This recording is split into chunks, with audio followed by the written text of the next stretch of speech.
Devi Hutasoit adalah mu'alaf asal Gampung Blangjambe, Kecamatan Juluk, Kabupaten Aceh Timur.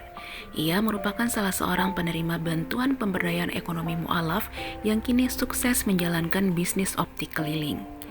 Devi sebelumnya kerap menghadapi sejumlah tantangan ekonomi karena kekurangan modal untuk mengembangkan usahanya. Namun, setelah mendapatkan bantuan sebesar 10 juta rupiah dari Baitul Mal Aceh pada tahun 2022, Devi kini lebih bersemangat mengembangkan usaha optiknya bersama sang suami. Bisnis optik keliling yang dijalankan oleh Devi telah menjadi sumber pendapatan yang berkelanjutan bagi keluarganya. Saya berterima kasih sekali karena bisa mengembangkan usaha saya. Semoga ke depan yang orang-orang yang berikan zakat dimudahkan rezeki dan dipanjangkan umur, sehat selagi.